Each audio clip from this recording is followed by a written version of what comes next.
Yo, in this video, we're going to be going over the Nightveil Hallow event coming to New World. This is going to be a complete guide covering the new Halloween event that'll be here in October, along with the Brimstones update. And in this guide, we're going to cover how to start the event, all of the boss locations, all of the boss mechanics, how to increase your rank within the event, how to get the tokens, the patterns, the coins, all the store items, and the difference in the weapon patterns that you can purchase from the event store. So before we get started, please consider subscribing to the channel. I would greatly appreciate it. It helps me out a ton. And if you enjoy the content of this video, please make sure to like. I'd appreciate that very much as well. And if you have any questions along the way, please make sure to drop those in the comment section below and I will do my best to answer them. So let's get started. All right, so the Nightveil Hallow event is New World's Halloween event. And in order to start this event, you just need to find your way to any settlement in Eternum. Once you're there, you can make your way to the Nightveil Cauldron, and it's going to be indicated on your map by a pumpkin symbol. Once you're there, you just need to speak with the NPC next to the cauldron. His name is Salvatore in order to begin. He's going to give you a quest called Balthazar's Fall that's going to send you on a journey to defeat a world boss. And after you complete the quest, you are going to receive a Nightveil Hallow cache, and then whenever you open that cache, it's going to reward you with some Nightveil tokens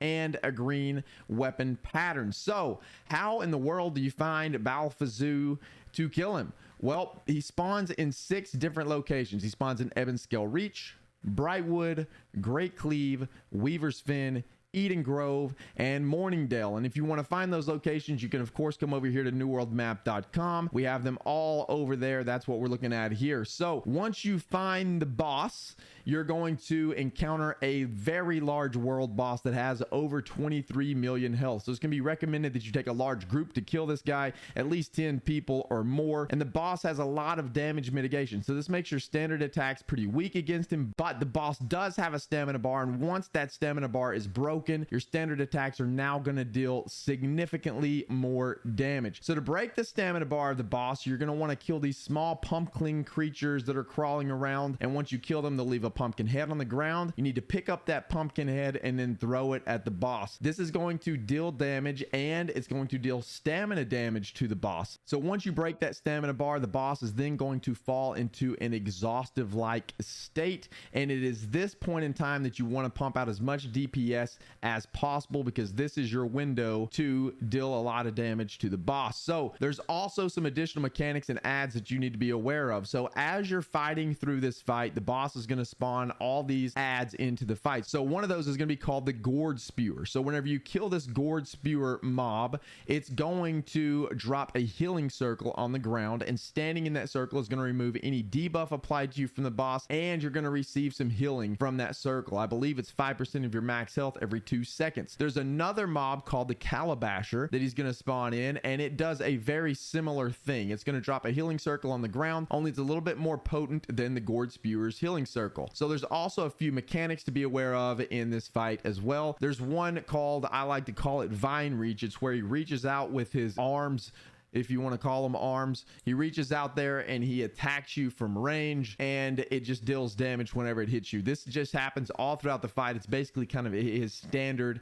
attack, so just be aware of that. There's also these green ring waves that'll spawn from the outer area of the arena. They're going to make their way into the boss, and if you get hit by one of those rings, it's going to deal a pretty significant amount of damage, so just be aware of those too. And then there is another ability where he kind of sucks you into the middle. It's like a vortex ability where pull you into him. So the arena will light up green all over the ground, and this is a pretty good tell to know that that's about to happen. So he'll just pull the entire party onto him. So just be aware of those abilities as well. But essentially, the main mechanic is you just kill the little small pumpkin things that crawl around on the ground. You throw the pumpkin heads at the boss until his stamina bar is depleted, and then you go in and you DPS him, and you just kind of rinse and repeat until he's dead. All right, so now that you've killed him, what do? Well, he's going to drop an item called Balthazar's Ichor. You're going to pick that ichor up and you're going to take it back to any settlement, and you're going to go drop it in one of those cauldrons. Once you drop it into the cauldron, you're going to gain reputation or rank towards the event. That is how you increase your rank. You kill the boss, you grab the ichor, you take it to the cauldron, you drop it in there, you gain rank. You are also going to gain some items from this. You're going to gain a token and you are going to gain a cache. So whenever you open up that cache, you're going to be rewarded with either 7, 10, or 13 15 Nightveil tokens. Whenever you open up the cache, you can also receive a bag of Cauldron's coins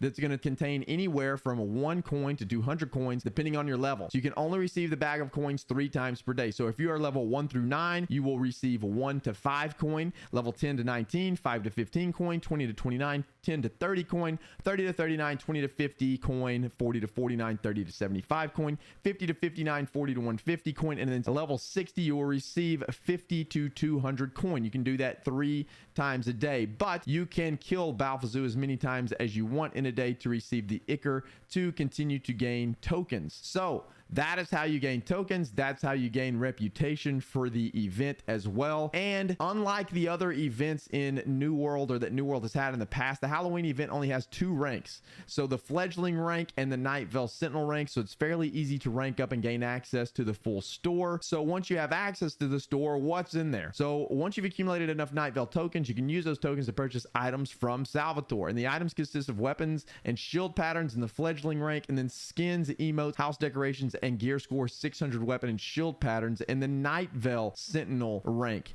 You can also obtain some skins from the Nightveil Sentinel rank that include the Jack-o'-lantern smile, the Pride of the Witch, and the Slithering Skull. There's also some other items, the Docile Pumpkin, the Skeleton Twirl, which is an emote, Balfazoo's mantle, and then Balfazoo's cowl. So now what is the difference between the 2 patterns that you can buy from the store? There's a green one and then there is a legendary one. So before we talk about the differences, let's talk about the similarities that these patterns have. Each pattern that you purchase, whether it be a green or a legendary pattern, they're going to all have locked perks on them. So all of your weapons plus your round shield are going to have a locked perk, and it is keen. So your kite shield is going to have a locked perk, it's refreshing, and then your tower shield is going to have a locked perk, nature ward. What that means is that whenever you take these patterns over to the crafting station to utilize them, one of the perks that you roll is going to be guaranteed to be keen on all of your weapons and your round shield. And of course your kite shield's refreshing, tower shield, nature shield ward, as we had mentioned. So also every item's attribute is locked on these patterns as well. You cannot change the attribute for these weapons. They do follow a pretty standard attribute rule though. Like a rapier is going to roll dexterity, sword is strength, hatchet is strength, warhammer strength, spear dex, bow dex, musket dex, great axe strength, void gauntlet intelligence, and so forth. So the attributes are fitting for the weapon that you roll, but you cannot change them. Now those are the similarities in the patterns. Let's now talk about the differences. So the green patterns, they are not a guaranteed 600 gear score roll. You are going to need to utilize all of your buffs, trophies, your food, etc. in order to craft in the 595 to 600 gear score range. But with these patterns, you are guaranteed the keen perk, and you can also choose one other perk, which makes this roll a guaranteed keen plus whatever perk of your choice, plus a random perk if you roll it legendary. Now the gear score 600 patterns, they are guaranteed to roll gear score 600. You do not need to have your trophies, clothes, buffs, etc. to roll the legendary item, but these patterns, you are also guaranteed a keen perk, and your other 2 perks are random. So you cannot guarantee a second perk with the legendary patterns. That's the biggest difference. They are guaranteed to roll 600, but the 2 perks past keen are going to be random perks. Also worth noting here is that the perk pool for the patterns have been changed. Whenever you are utilizing these patterns obtained during the event, you have roughly a 20% chance to roll vicious on the weapons and roughly a 9% chance to roll beast bane. And then the other perks you may be looking for are going to have a lower percentage than the 9% beast bane chance, but there are a few exceptions to the rule. So your hatchet is going to roll roughly a 12% vorpal chance, 11% vicious, and then 8% beast bane. Your bow, musket, blunderbuss have roughly a 17% vicious chance, 12% vorpal, 8% beast bane. Your void gauntlet and life staff have roughly a 20% vicious, 12% blessed, and 9% beast bane chance.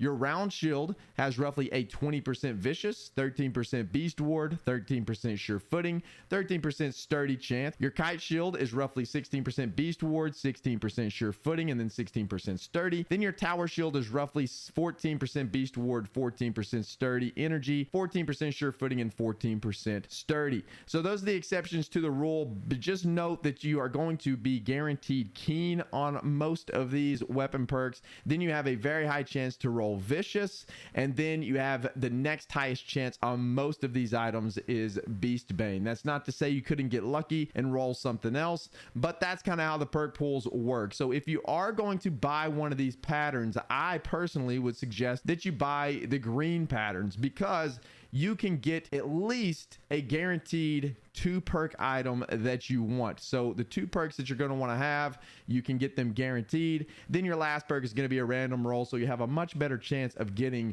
a BIS item that way, I think, than getting the guaranteed 600 item, but you have 2 random perks associated with that 600 item. All right, so that's going to do it for this one. I appreciate you guys being here. Thank you so much for watching. If you enjoyed the video, if you found it useful, please make sure to like and subscribe to the channel. I greatly appreciate it. If you're already subscribed, thank you so much. I appreciate the heck out of you guys. If you want to continue the conversation, make sure to leave a comment below. We'll talk about it. And of course, you can come visit me over at twitch.tv/BDLG, where we stream New World every Tuesday through Friday at 8 o'clock a.m. CST. Have a great time over there. It's a great community. Would love to have you over there. But that's going to do it for this one. I appreciate you guys, and we'll see you in the next one.